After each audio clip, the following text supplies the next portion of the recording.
Welcome everyone to the Global Online Content Series.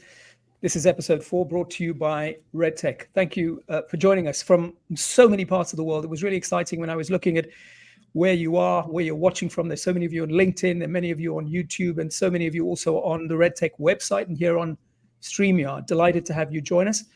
You are, in fact, the most important component of this webinar because we're expecting your questions to really make this a rich experience for you. And that's why we've got an incredible panel for you today. I'm going to introduce them right now. As you know, this particular topic today is about trends in content for audio.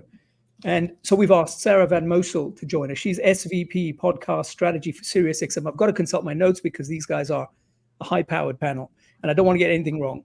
Fabulous career, including with iHeart in the US as an advisor, and a considerable amount of time running the commercial strategy at various digital audio businesses as chief revenue officer. So as you're watching, one of the things you could be looking to Sarah for is questions about how you make money with your digital footprint. I know that it's a challenge. I know that you're up against the global giants, but can you still make money? She's got great ideas. She's been there, done that, got the t-shirt. Jeff Lloyd, he's a great on-air talent, one of the best, actually. I voted him best morning show when I was a judge at the NAB Europe in Barcelona in 2007. And it was because of his incredible interview with Paul McCartney, an interview like I've never heard before in my life. Because he knew Paul had been interviewed a few thousand times. So what could he do differently? Well, trust me, he did. Find that if you can. And then I invited him to South Africa. Yeah? It was also the envelope of cash that I sent to you, Omar. Oh, yeah. I've had some bearing on the decision. Why did you send them in Nigerian Naira? I mean, it couldn't do anything with it. Then I invited him to South Africa to coach drive show talent when I was at Kagiso Media, and he was at Absolute Radio at the time. Today, Jeff's a podcaster. He's got a show called Reasons to be Cheerful, and he continues to host radio shows for the BBC. And Michael Fischer is VP for Business Development at SoundStack. And this webinar would not be possible without SoundStack. So thank you, Scott and the team, for making it happen. But he's not on the panel because of that. He's on the panel because he's got a deep appreciation for content strategy and audience engagement. And that's honed during his time as an SVP for engagement and for music and content strategy at various businesses along the way. So thank you, panel, for being here today. We're going to obviously talk about the big challenges that radio broadcasters around the world and audio players are facing. And one of the discussions we had prior to this, while we were planning this webinar, was this view that so many of you had that the biggest challenger for audio was probably YouTube. People were just, in droves using that as their primary medium for content, whether it was video, but treating it as an audio medium as well. So our question then is, if they're so dominant, both video and audio, what does it mean for those of us that run online and on-air linear media today? How do we challenge ourselves to change our strategies, to adjust, to adapt, maybe to collaborate? Let's start with you, Sarah, on this issue of the primacy of YouTube and what it means for all of us.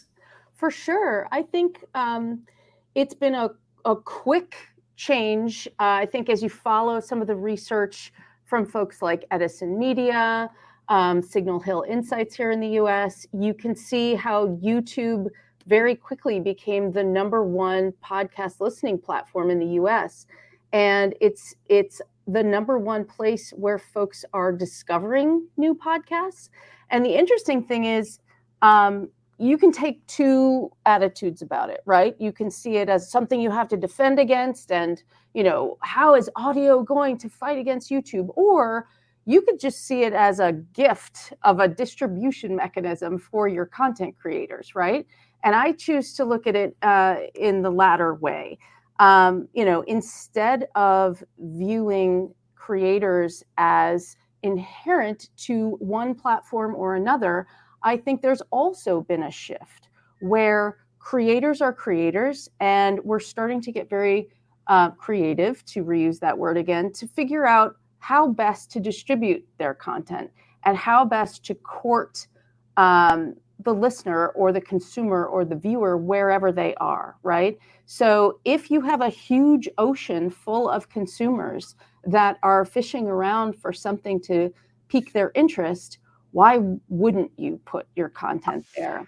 And if the audio medium is better suited to being on the go, if it's on demand, or something that's live and timely and in the moment like radio, well, then you plan your content creation accordingly. So I think we embrace the ascendance of YouTube and sort of figure out the best way to harness it for growth of the audio side of our business. Okay, well, I hope there's a contrarian view somewhere. Jeff, I'm looking at you. But before I get to that, before I get to you, just hold your thoughts. Sorry. I want to ask those of you that are watching, please don't feel that you have to wait till the end of this webinar to pose your questions. There is an opportunity if you're on StreamYard to put your comments in, and then we flash them on screen, and then one of the panel will take up that question and deal with it. And if you're on LinkedIn, there are also ways for you to pop your question in to ask any of the panel about anything you want to know, including stuff we haven't discussed. There might be questions you have for them that we're not dealing with. Feel free to do that whenever it strikes you. Jeff. Yeah, I'm not going to be contrarian on this occasion. I'm maybe wouldn't get too fixated on it being YouTube, because yes, as Sarah says, it's YouTube at the moment in the US. Here in the UK, I'm pretty sure that the pecking order is still Apple Podcasts at the top and then Spotify. But whatever platform it is, these things are jostling, and there'll be a new one in a year, and the landscape will look different in 5 years. I think something that radio maybe hasn't been good at in terms of mentality as a broadcaster is thinking it does something other than send stuff up into a transmitter and then out into the world. And it might have got into a place where, okay, it's a transmitter, but it's also streaming on the internet, and it's also DAB radio is a big part of the landscape in Europe. But it's about understanding that these platforms are all the same thing, and you have to do as Sarah says, you have to follow the audience, you have to follow their behavior. They will select the platforms they're going to listen to things on. It's a shame that radio kind of was slow to adapt and missed the trick and wasn't the leader in developing those platforms, but that's not where we are. I think that it's about making sure that what you do is in all those places, but perhaps even more than that, thinking about something that's really exciting that we can miss when, certainly in Europe, you see this video listening. You can feel that the business of radio is managing decline, whereas something to be excited about is there's more ears on audio than there ever were, and people are finding ways to make audio parts of their life and fill gaps that maybe weren't possible before. My wife listens to the New York Times Daily while she brushes her teeth, and it's figuring out what the listener behaviors are and then putting the stuff that they're going to love in the places where they're choosing to go and find that stuff. I'm sure Michael Barbaro will be impressed that she's doing this while brushing her teeth. But he's the host of The Daily, by the way. Yeah, she's got very clean teeth. Well informed. It's very unusual here in Britain. Yeah, exactly. Look, I am going to get to how. So if you push all of this out through every channel available to you, how do you monetize it, or do you lose? How much do you lose by doing that? But before I get there, I want to hear Michael's view. And then also, sorry, one more thing. I know that, Pedro, you're patient. You have a question. We're going to flash that question onto the screen as soon as Michael's done. Go ahead, Michael. I think a couple of things. I think the growth of YouTube came from its derived, integration with Google, right? And discoverability was the number one challenge for podcasters. There's so many podcasts. So discoverability and search capabilities is what I believe propelled YouTube to the forefront. I remember going to podcast movements very early on, and the first time Kai Chuck spoke, people packed the room because they wanted to hear what the orientation was going to be for YouTube on how they were going to handle podcasts. So I think that Google search, for one, it made a lot of sense to be able to search for podcast content using Google on YouTube.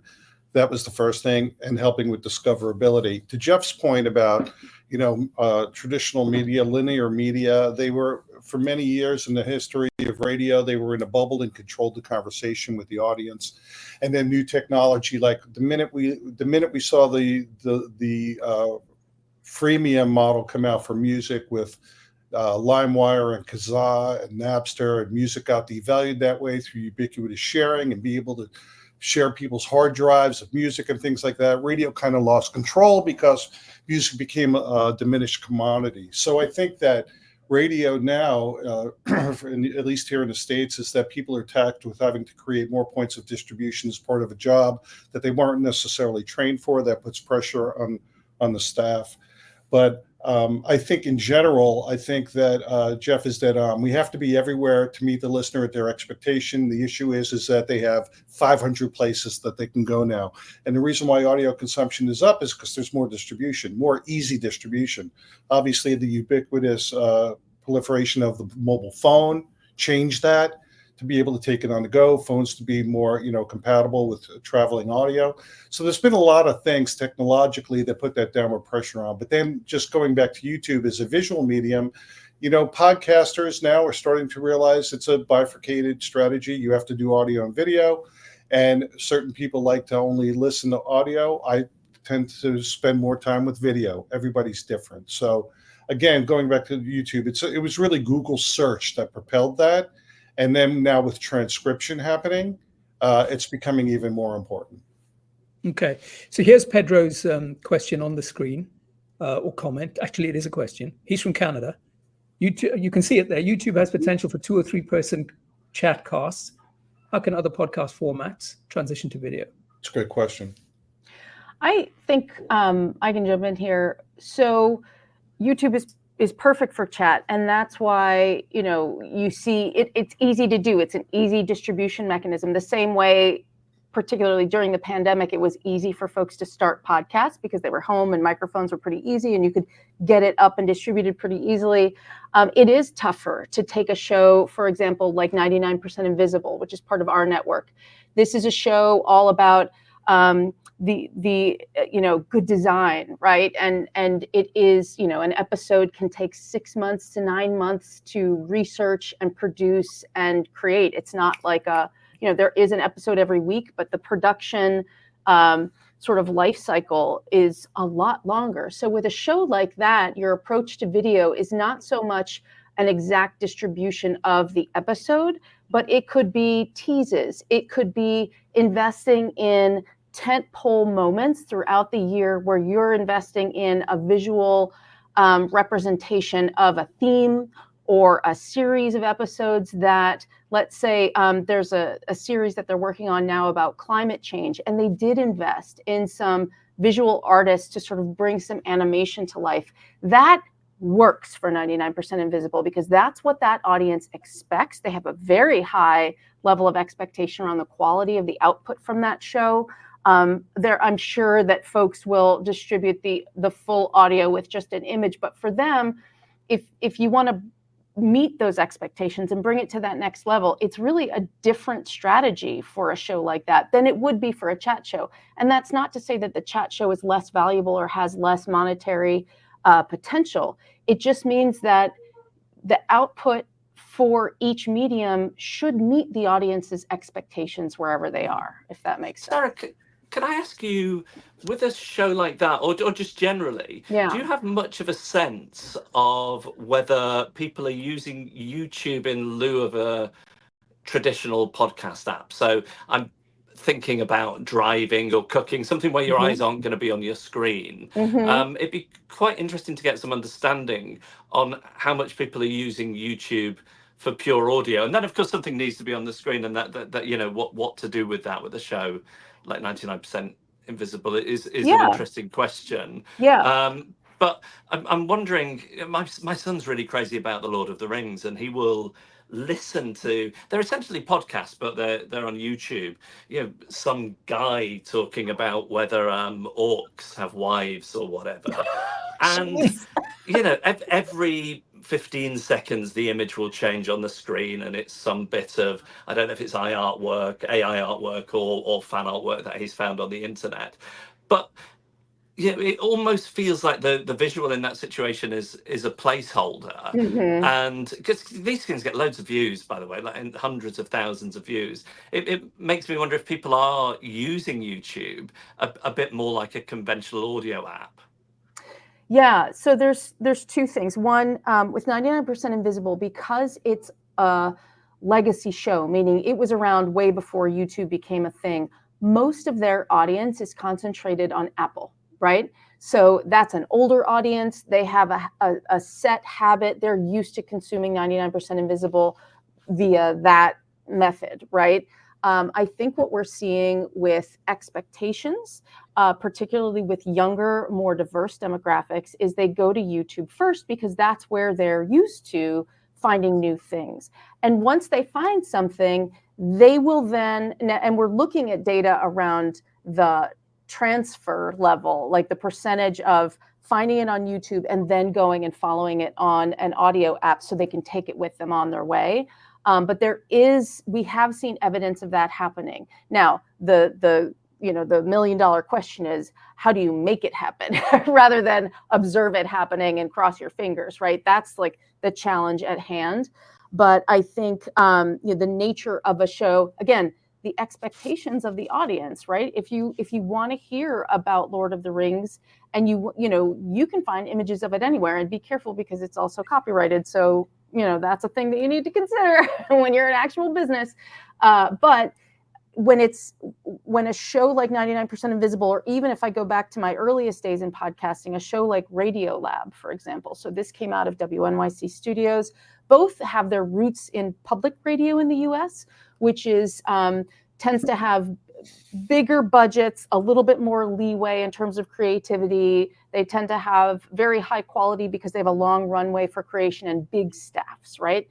Radiolab also commissioned artists, and usually they were fans, listeners, right? That would create things, often videos, animation, all kinds of great things, after being inspired by their show. So there was an episode about what happens to the body of a whale once it dies and it rests on the sea floor. And these really, really creative folks made a sort of animation out of paper, like just moving paper around, and they had the little crabs and they had all the things, and they literally showed all the stages of a whale's body decomposing at the bottom of the ocean in a beautiful video that then got shared around and became okay, this is something that we can call on our very creative audience to lean into. And that's just a strategy of authentically getting that earned media and sharing it around. Now, that doesn't make sense necessarily for a couple of comedians who are daily checking in on pop culture and headlines and things like that.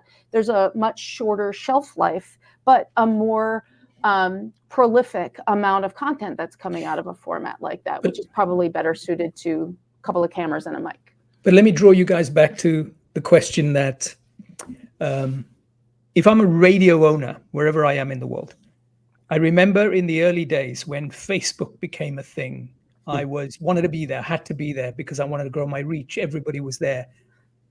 I gave up a lot, is what I keep hearing, because who owned all of that data when audiences moved there? I didn't.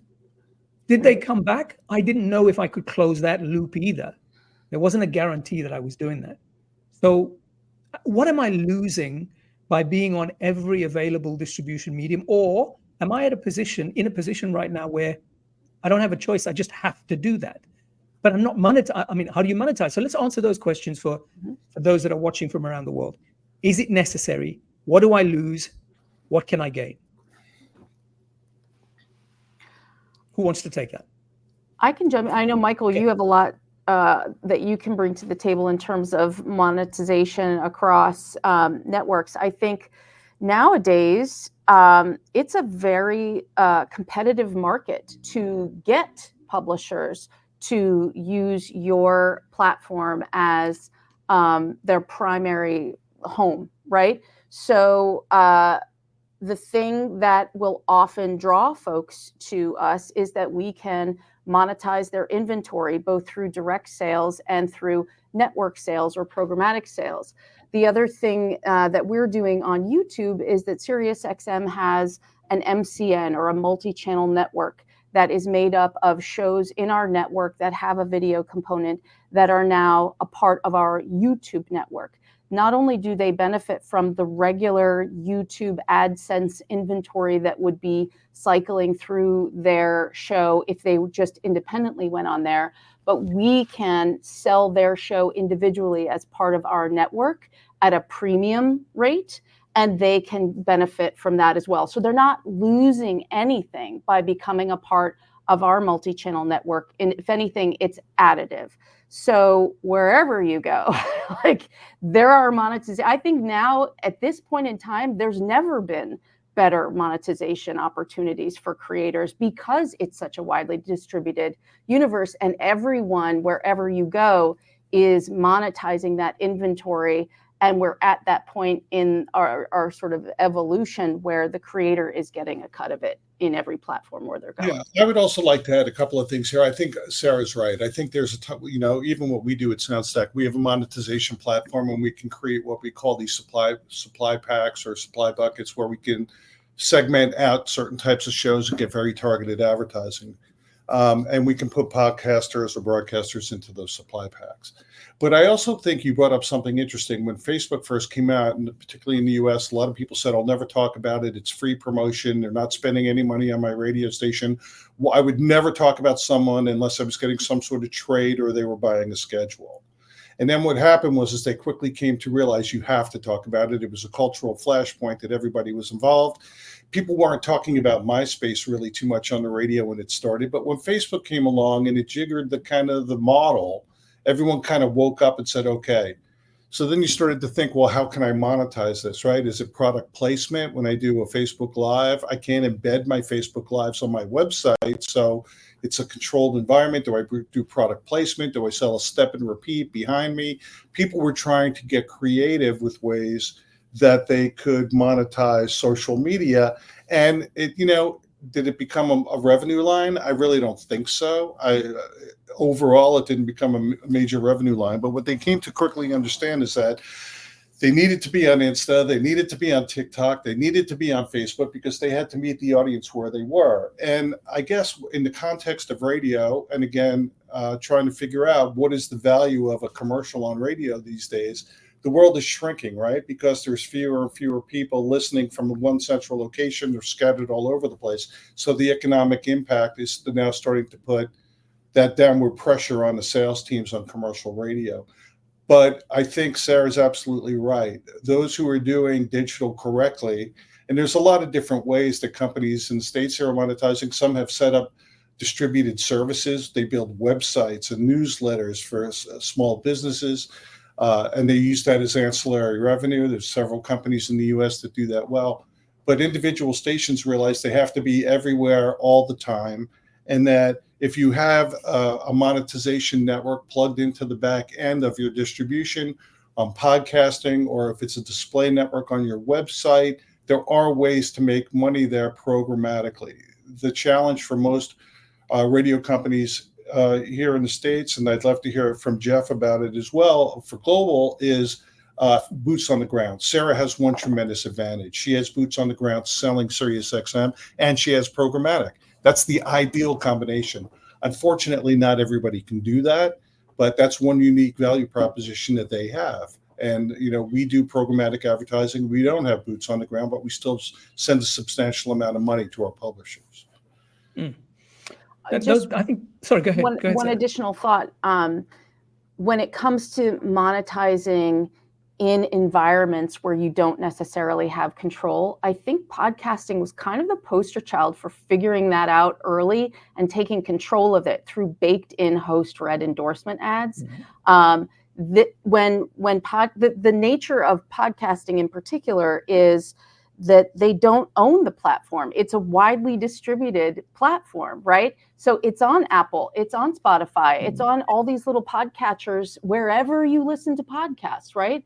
So podcasters very early on had to figure out, how do I maximize the listening that's happening to my show that I made and I'm paying for, and control that revenue path? And the way they did it was with baked in ads. And that was essentially having the host as part of the show, or later on through dynamic ad insertion, which they also controlled through an RSS feed. The nature of the RSS feed was really the thing that allowed podcasting to not wither on the vine. It was able to have its monetization follow it wherever it was consumed, which is unique to a digital platform. Usually, like YouTube, it's fixed in one platform, and that's where the whole ecosystem lives. Now, live by the RSS feed, die by the RSS feed, because it's virtually impossible to guarantee listening across all of those platforms. You can't say, yes, your ad was consumed, and here's proof, and here's a report, and I'm tying it all up in a nice, beautiful bow, and here's your insertion order that ties back to all the other media that you bought from me.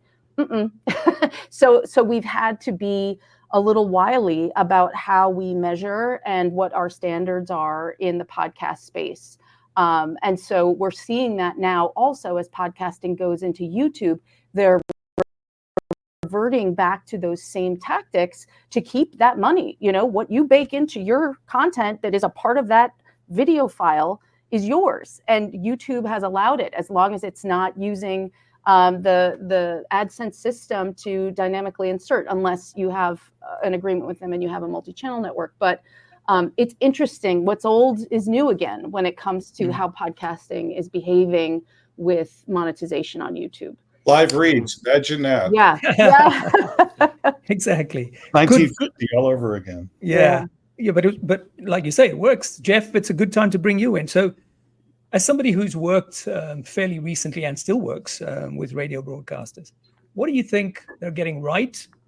What do you think you would do if you were running a radio station and you're surrounded by all of these new opportunities, these new audio opportunities, the fact that you have shareholders that you've got to deliver a return to?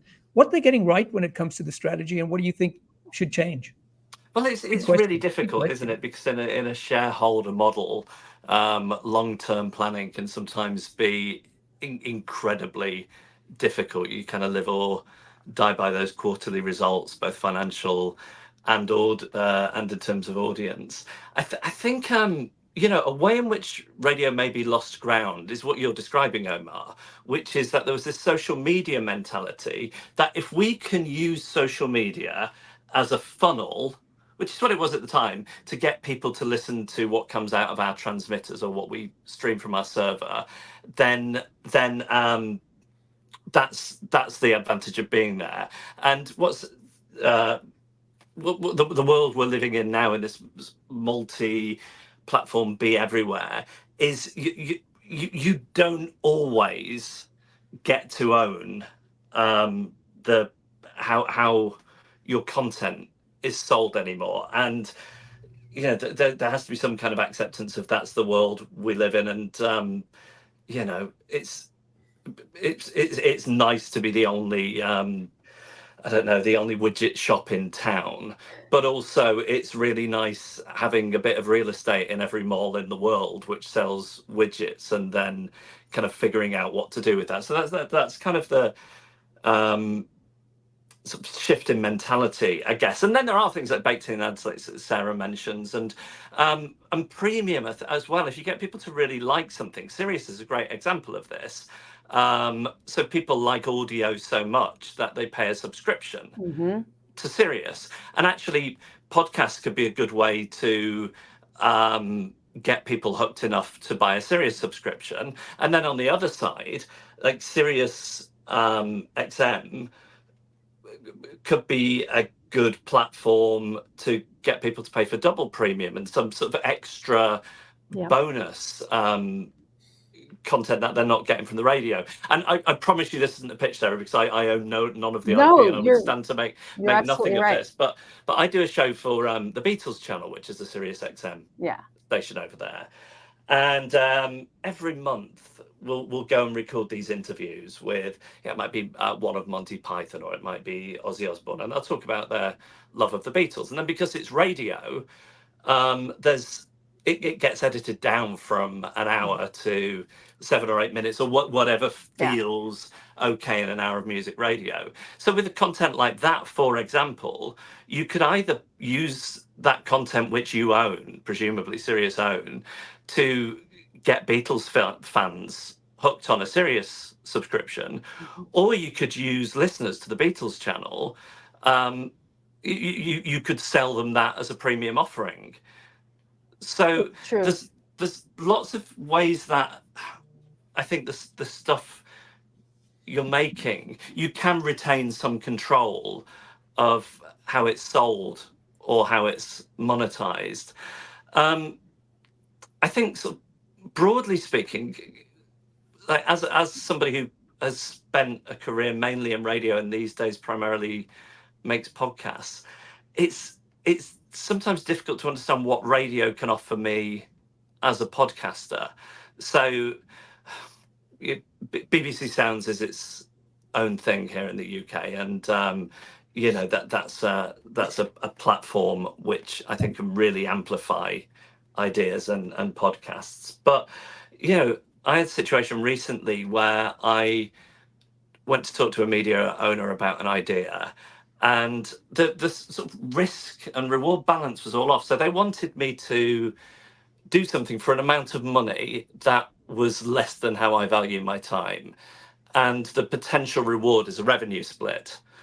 But what they weren't offering is any ingenuity on how to amplify it and make that revenue split more likely than it would be if I did it independently. So yeah, radio, you've been in a nice position. Like I can think of like 100 million reasons why the Smartless guys might want to sign a deal with a radio station. But I think radio, if it wants to land grab some of this listening space, it needs to think, what can it, if it can't offer, you know, it hasn't got deep enough money to offer endless money to podcasters, what else can it offer? So maybe some production support. I mean, arguably with video, that's more appealing or difficult to do than just audio. But more than that, radio stations are like real experts in marketing. They're real experts in talking to their listeners. They're real experts in cross-promoting to the listeners and creating brands that mean something to people's lives. And I think, yeah, that's an attractive prospect to an independent podcaster. That's a way to get those ears back to radio stations, because it would offer podcasters amplification. That's exactly. It's like you're reading from the playbook. So we have this abundance of riches when it comes to content creators at Sirius, because we have an entire, you know, hundreds of actual radio stations. And then when we acquired Stitcher in 2020, we acquired this podcast network, right? And so the interesting thing is, instead of the first few years of that acquisition where they kind of lived independently and they did their own things and occasionally they would cross over, the vibe now is like tear down the walls between the two. What can we do together? A perfect example of this is there's a TikTok personality named Tinks, right? She's the internet's big sister. And Tinks was huge on TikTok, gathering a young female audience, which we didn't have so much on the radio side. And when we did a deal with Tinks, our deal was multi-platform. It was, Tinks is going to do a weekly call-in radio show, because guess what? Tinks is going to solve your relationship problems. And what's better for doing that than live call-in radio, right? That's when radio is at its best. So you take this personality and you say, how can we use each of these platforms in the best way possible to enhance what you do? She has a twice a week podcast, right? So she's still reaching and feeding that habit of being in people's minds and hearts. And then she's regularly on TikTok and YouTube. So it's like, okay, that was one of the first times we really took that leap. She wasn't a huge personality in the world, but she was definitely big in her space. And by sort of opening up the possibilities of what we had to offer to this talent, we really like expanded her audience. She's now, you know, got a radio show. She's doing a podcast. She's doing all these things, and she's expanding her audience beyond this niche on TikTok, which she had and she was the queen of. She still is. But like, who else would love to hear what she has to say, and maybe even stretch that advice? You know, she's a single 30-something-year-old, and she's got thoughts on lots of things. But when she has this call in, we don't get young female callers to Sirius XM unless it's something like this. And to make her part of a channel which is Radio Andy, so Andy Cohen, who is the founder and creator of all of the Real Housewives franchises, that's a welcoming place for her content to live, and she can tap into and sort of age down a little bit that engagement there. So that was one swing that we took on a creator, where we said, let's pull out all the stops and just bring every platform to bear in support of this creator. And you gave her a reason to go to radio, because I just think a lot of the time, what is the reason to go to radio for young creators? And live is it's infuriating to me that live radio, something unfolding as it's happening, alongside a news event, a cultural event, a sport event.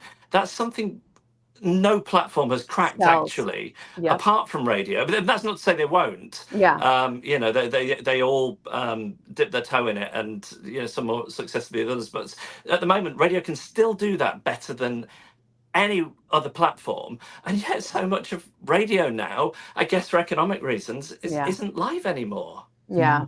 Yeah, it's interesting. I want to go back to something Jeff said too about what radio can offer. Radio is all about creating that live and local connection. And so I've worked with a client in the past that had a syndicated radio show nationally, and then they created a podcast. And then now their digital audience is actually bigger than their broadcast audience. And what they've done is they've created not just one podcast, but like 3 or 4. Each one of them dive off into specialty topics. But then the other thing they do is they fly around the country and they go into these markets and they do live events around the audience that's listening to the podcast, and also listening on the stations as a companion thing. So, and not only are they doing, local things in local markets, but they're also doing things like subscriptions. Like they have a cookbook, they have adult coloring book. They have, I've talked to them about possibly doing a subscription box, because there's all these different ways that they now have this captive audience, and that they're building a one-to-one relationship with their podcasting audience through a various set of data collection tools that they're now getting names and phone numbers and addresses that they can now take that. Their crazy cat book, pictures of cats, or their adult coloring book sold out. Cooking with Cats is one of them. Yeah. And it's Bob and Sherry, and Sherry wrote a cookbook, and it sells like crazy. So they're trying all kinds of different ways to merch outside. There are artists, and there are others that have Patreon channels, and they're trying to do subscription to get people to pay for additional content. I had a call with the station the other day that said to me, we're thinking about doing some paid podcasts on the side through a paywall. And incidentally, the podcast I just talked about also has paid content through a paywall. So they have a lot of different things going on. They have merch going on. They have local appearances going on, and they have paid content that they're offering online. And if radio was able to offer amplification or whatever it was, or even financial deals to podcasters, then those creators, the deals they do would offer up a share of all that kind of revenue and ways of leveraging that IP that weren't part of the radio's business model. So if your panic is, we look at broadcast advertising sales and it's in decline. Well, all these other ways in which creators, digital creators, are making money, that with correctly structured deals, radio could be taking in some of that. Yeah, for sure. For us, radio is a subscription play, 100%. So it's kind of exciting, because things that drive new subscribers are shiny new objects, right? So that comes in most part from the podcast world and outside of the radio world. So not really a question from Diane, but she's delighted at the conversation, which is also nice to send to you guys, right? So that you know that what you're offering. And I'm sorry that this comment is long, so Michael, you're kind of blocked off screen, but I won't keep it there forever. So just for a little while, we can't see you. Peer Just see over the like top. that, Michael. Just see the top of that glorious head of hair. That's all we can see at the moment. So she says, excellent discussion. Thank you. Listening from South Africa, a market which still has to realize its full potential in terms of podcast audiences. Years behind in this respect. By the way, the reason I'm reading it, because there might be some people who are not watching, but are listening. So that's why I'm doing this. And many are still trying to figure out the monetization strategy. We're also having YouTube debate discussion. So this is especially relevant. So it means we're getting to the right people. They're getting value out of this discussion. So I just wanted to post that so you're aware that you're actually doing something that people need. And there you are, Michael. You're back now. Yeah, I do think that was a fabulous discussion. But it takes us back to what you were saying earlier, then, Jeff. Radio's not fully embraced this, even in markets where the potential is great. So South Africa, as they say, still a growing, nascent market for audio on demand and podcasting. But markets where it's mature, the UK, the US, some other markets, radio broadcasters themselves, are they too stuck in a particular paradigm? They're not exploring this sufficiently? Is that the problem? Yes, and there's a great opportunity to look at the strange evolution and missed opportunities of podcasting in European countries or North America in terms of the way that radio failed to spot the rising sea level or whatever. There's an opportunity to skip those steps and move straight to the kind of collaborations that we're talking about here and the distribution that we're talking about here. I think one thing to note, though, about the evolution of the podcast industry in the US is that it didn't start with corporate radio. It started as indie, that people just comedians, right? Some public radio, which, they have other reasons for doing it, primarily donations and sort of serving that audience in a different way. But in the early stages, these were independent creators, not affiliated with a radio station, that really rose to high heights. And when you look at it now, everything has gone to these corporate networks because we acquired them, right? Yes. They didn't come from us. We saw them and said, "Oh, we can complement what you're currently doing. Come and join us so that we can amplify." So it could be, I wouldn't feel bad that podcasting hasn't blossomed as much in a market where there maybe isn't as much opportunity to develop that indie sort of grassroots development of the content. But that's where I would look to, because that's really how it came about here in the US. So talking about that, just for each of you, and if you don't have one, you don't have to contribute to this, but are you seeing people who are outside radio and audio, or maybe even in radio and audio, doing things that surprise and delight you that you think people should copy? What's worth copying out there? Michael, you had some story about TikTok. I mean, I think you already mentioned it. And it pays little my respect to Sirius XM, which I have in my car. I'm fascinated by TikTok radio as a radio broadcaster, because it kind of violates all the expectations and the rules of what we thought radio was, right? Like having people on from 6 to 10, 10 to 3, 3 to 7, rotating promos and not chopping songs or speeding them up. I mean, it literally violates every expectation of what you would expect a radio station in the US to sound like. And it sounds it's amazing. I'm riveted every time I turn it on, because one, they have influencers that are talking about things that are emerging in a parallel universe, which is TikTok, but they're talking about it on the radio. So they when an influencer comes on and says, "Hey, this is trending on TikTok," and it's relevant, it's really relevant because it's content that's live and dynamic that's happening on another platform. But also their approach towards music and how they're playing, how everything is shorter and more condensed. And it's just really built for this attention deficit world that we live in of 2 minutes of attention. And I understand that the way those channels are built on Sirius XM, and Sarah could talk about that, is that TikTok actually has 50% ownership in it. So they have skin in the game. But it's a brilliant representation of trying to do something different. And I really believe that if it was ever put on commercial radio, it would pose a serious threat to top 40 radio, because they're taking a chance that they can get away with because of the size of the brand and its distribution on Sirius XM. But I think if anybody hasn't listened, if you really should pay attention, because I think that kind of sets the tone for breaking the barriers. I think commercial radio, particularly here in the States, with all the downward pressure, we see what's happening with a lot of companies with layoffs and cutbacks and budgets and the economy. I think, they've trimmed their business because they have to keep it running, and creativity typically gets stifled in that. Now, there are radio stations that are doing a brilliant job. Z100 in New York is magnificent, right? KISS FM in Los Angeles. There are that top 1% that do great jobs, but it's everybody else below them that's having a bit of a hard time, because they either don't have the personality structure on the radio station. You have Ryan Seacrest doing your morning show, or Elvis Duran doing your morning show. It's very easy to go to another platform and do something very exciting. But most radio stations not in that. But I would highly suggest, just as a former radio program director, listen to TikTok Radio, see what they're doing, and don't be afraid to try something new, although it's easier said than done because of the financial stakes involved. But thank you for that shout out, Michael. It's true. It's a really interesting, compelling, and maybe you can go into it more about the effect the channels had across the network. Yeah, no, it's definitely aged down listening, right? So it definitely appeals. Just the brand TikTok does wonders for interest, right, from a younger audience.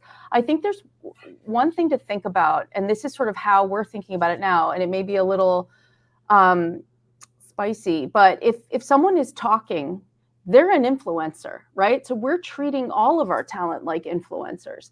And there are ways to... I also really believe in the ability. Now, YouTube may be the number one place where people are discovering new content, new podcast content in the US, but the number two way is to get a recommendation from a friend, right? So most of our new show development moving forward in 2025 is going to be around this flywheel effect of how can the shows that are currently with us, that we work with, pull up new things that we're doing. And there's a couple of ways that we're going about that. And they derive from an experience I had when I was working with PRX and Radiotopia back in the day. So there's this amazing show called Ear Hustle, right? It's about, it's produced by, and the hosts of it are prisoners at San Quentin in San Francisco. It's a prison. And it just talks about the day-to-day life. It really humanizes what it's like to have that experience. But before the show came out, it was a part of this podcast collective called Radiotopia.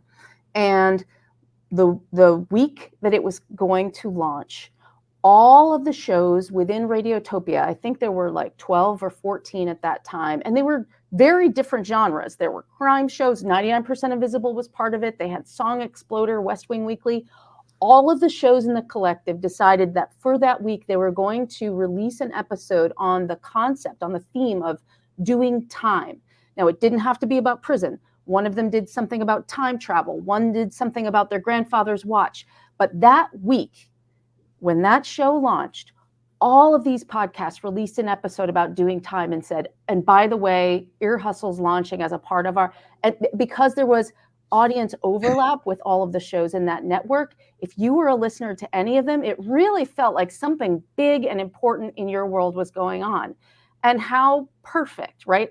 It launched, it got Pulitzer Prizes, it was huge, and it was so well received because it was birthed into the world in this really ideal way, right? So I took that experience and I'm bringing it over here and trying to apply that as we build up content verticals within our network. And as we cross over from radio to podcasting to social or wherever, the best way, like we have all of these tools that cost nothing. They're just about synergy. And I know it's such a corporate buzzword, but when it works, it's almost magical. So that's a thing that, and it has to be authentic. Again, another buzzword, but my job is to create an environment where that can be real and to go forth and create circumstances where that can happen. We're doing something this year or this coming year called the Cross-Pollination Project. So this is where any of the shows within our podcast network can do a short collaboration with any other show. It doesn't have to be in our network. It could be a radio show. It could be a competitor, whatever. If the content that they're working on together is aligned and it makes sense for both of those shows and the teams are excited about doing it together, they're going to do a collaboration. There's no contracts, there's no budget. It's simply, we were going to do an episode anyway, let's do it together. They release it into each of their feeds and they mutually benefit. Both shows get that added inventory for monetization, and they cross-pollinate each other's audiences. So it's a gift to that audience. They can really, in a way that like a promo or like a feed drop just isn't going to cut it. This is an endorsement at the highest level of content of a colleague. And so that kind of experimentation is the thinking that we're bringing into the next year. And again, not limited to podcast creators only, right? How can we be creative there? And that's how we're trying to sort of stir up real interest and recreate that magic that I saw with. Well, with just about 9 minutes to go, I'm glad you mentioned tools. Yeah. Because we want to talk about some of them. Gen AI, there's a lot of hype. Some of it is real. Some of it might be valuable. I want to just walk through you guys. Start with you, Michael. What tools should radio and audio companies be thinking about that they may it's not a great be using question, and we talked about that a little bit earlier before. I think that there's some great morning show prep tools out there right now. There's a number of services that you can use to help you create content for a morning show. I think that's a no-brainer. I think that when we used to do show prep in the old days, it was a lot of searching anyway. Now that it's been consolidated into these dashboards that can provide you with potential breaks and topics, phenomenal concept. And I love it. There's a number of companies out there that do it.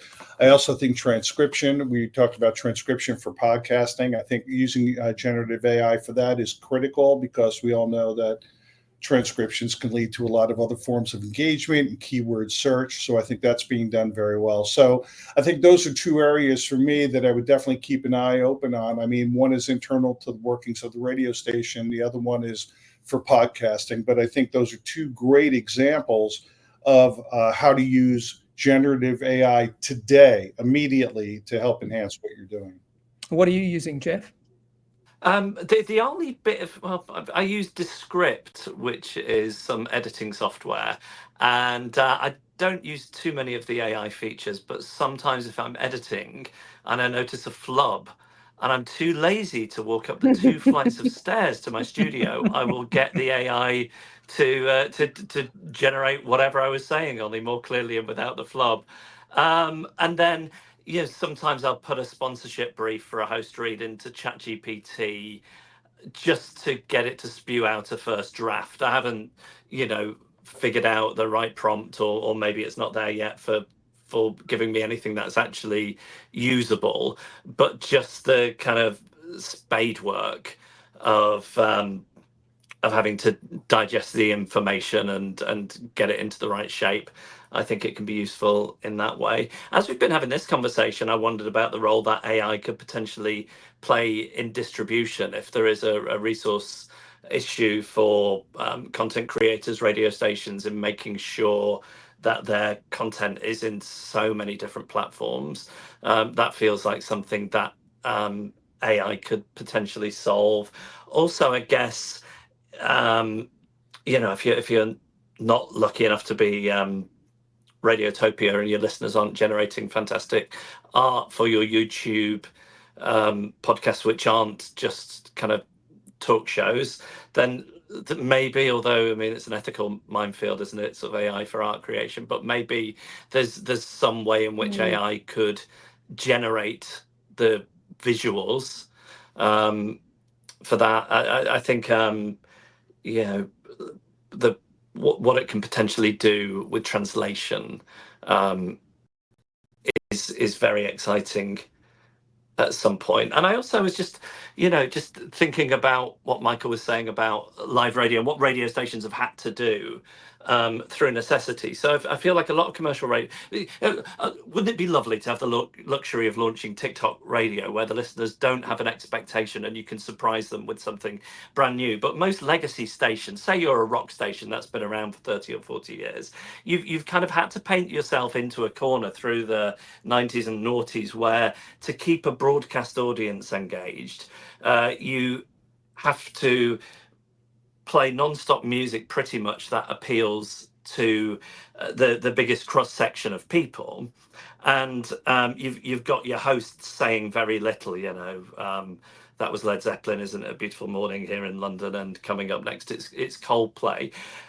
And it feels like maybe AI could be used to keep the lights on for some of that stuff while you get the talent that you have on your roster to do more interesting things.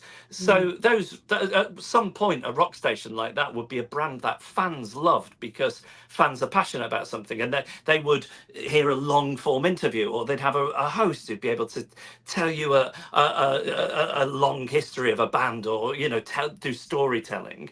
And commercial radio, music commercial radio especially, has painted itself into a corner where if it tried to do that, the listeners think, why aren't you playing music? Why don't you just shut up and turn off? So you could use AI to keep the lights on in doing that, and then use that talent you've got. Like Michael and I were talking about this last time we spoke. Some of the videos on YouTube, like an hour and a half, 2 hour long deep dives into very specific aspects of where there's a fandom. So for me, it would be the Beatles. I'm not going to listen to a radio station that plays the 50 most popular Beatles songs and doesn't give me information, when I can curate my own Spotify and listen to a podcast which is 2 hours long about what Ringo had for breakfast on a particular day in 1968.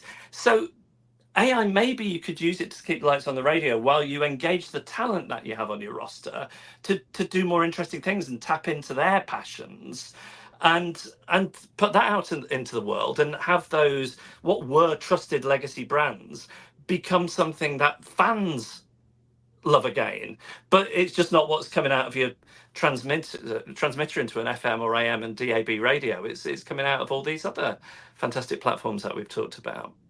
It was a scone, by the way. And so, Sarah. I've got, some quick hits. First, the name of some AI software that can generate images to go along with your transcript is called Midjourney. There are some other ones out there, and a lot of folks are having some really fun times playing with those. I think I've seen a company called Veritone One do something with synthetic voice to take an on-air personality's voice and replicate it so that they can do local weather and traffic in multiple markets based on the voice of the actual on-air host. So that's really interesting. I think iHeart is doing that in some markets. Also, we at Sirius are using AI to create ad copy for small and medium businesses so that we can geo-target that into some of our streaming inventory for Pandora. And then just our day-to-day workflow, our CEO, Jennifer Witz, we just had an all hands, and she rolled out a company-wide account for ChatGPT and encouraged everyone. She said, not using AI is like not using a computer. Everybody should be using this to just maximize their productivity. Even if it's so much easier to edit a document than to start from a cold white page. And if it comes from bits and pieces of other things that you've done, it can just save you so much time and really help you hone in on the essence of what you're trying to say. So those are the ways. And I personally use something called Claude. It's kind of a better writer than ChatGPT, I found, but it's just for day-to-day stuff. Those are incredible tips. That's part of why people tuned in to watch all of you, the experts today. Thank you for joining us for this Global Online Content Series, episode 4. Sarah Van Mosel, Geoff Lloyd, Michael Fischer, and of course, as you can see, Pedro is one of those who thinks it was brilliant stuff. Thanks, Pedro. We appreciate that. And thank you it's not too early for you, Pedro, up in Canada, but thank you for getting up and staying through with us. The other thing is, of course, a lot of people watch this on demand. It was great having you here, all of you. And thank you to SoundStack for making this possible. See you all soon. Thank you. Thanks. Thank you. Bye. Bye.